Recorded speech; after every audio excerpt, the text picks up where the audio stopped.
Hello! Today's passage is from Socrates, specifically from the Apology of Socrates, which was written by Plato. There's also a version written by Xenophon, who was another of Socrates' students. So you've got two versions to choose from. The Apology is set in the trial of Socrates. It's supposedly a transcript of what happened in that trial. Socrates had been put on trial for corrupting the youth of Athens and atheism. There might have been more going on other than those two charges. One of Socrates' students, Alcibiades, had betrayed Athens to Sparta, which may have had something to do with the reason Socrates was on trial. Socrates also was associating with quite closely with a group of people who were opposed to Athenian democracy. So there was a lot going on, but the official charges was atheism and corrupting the youth.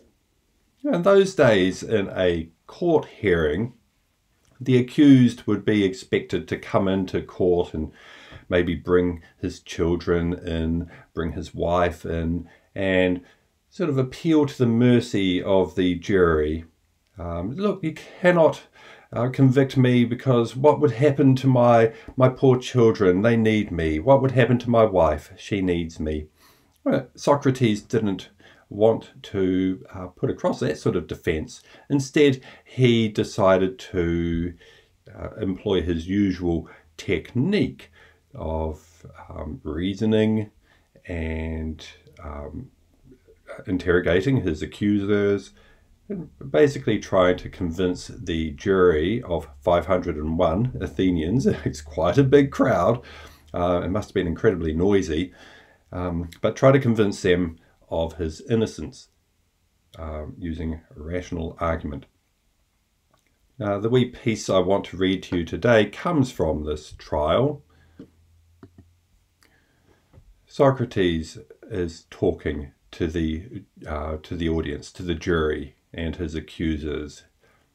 He says, "If you were to say, 'We acquit you, but only on condition that you spend no more time on this investigation of humanity and do not practice philosophy, and if you are caught doing so, you will die,' if, as I say, you were to acquit me on those terms, I would say to you, 'Gentlemen of the jury, I am grateful and I am your friend, but I will obey the God rather than you, and as long as I draw breath and am able, I shall not cease to practice philosophy, to exhort you in my usual way, to point out to any one of you whom I happen to meet, Good sir, you are a citizen of the great and wise city of Athens. Are you not ashamed of your eagerness to possess as much wealth, reputation, and fame as possible, while you do not care for nor give thought to wisdom or truth or the best possible state of your soul? Then, if one of you disputes this and says he does care, I shall not let him go at once or leave him, but I shall question him, examine him, and test him. And if I do not think he has attained the goodness that he says he has, I shall reproach him, because he attaches little importance to the most important things and greater importance to inferior things. I shall treat in this way anyone I happen to meet, young and old, citizen and stranger. Be sure that this is what the God orders me to do, and I think there is no greater blessing for the city than my service to the God. For I go around doing nothing but persuading both young and old among you to care not for your body or your wealth in preference to or as strongly as for the best possible state of your soul. As I say to you, wealth does not bring about excellence, but excellence makes wealth and everything else good for men, both individually and collectively. And Socrates ended up being found guilty of the charges laid before him. It was done by a vote. The Athenians would cast a private vote by dropping these coloured marbles into a container.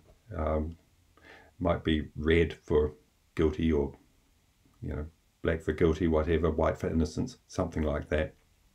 Okay, they had a range of systems like that built into their democracy. So he was found guilty, but it was relatively close, actually. He almost was innocent, or almost was found innocent. And as the custom was at the time, Socrates was allowed to propose his own punishment. And so Socrates, he said to the jury, well, that's fine, I'll accept the verdict. And because I have provided the Athenians with a new way of thinking about their life, I've instructed them, I've helped them find wisdom, the punishment I propose is free food and accommodation for the rest of my life. And the Athenians were not very happy about that. So they took another vote, and more people found him guilty than before, and he was sentenced to death, which was carried out by him drinking poisoned hemlock a few days later.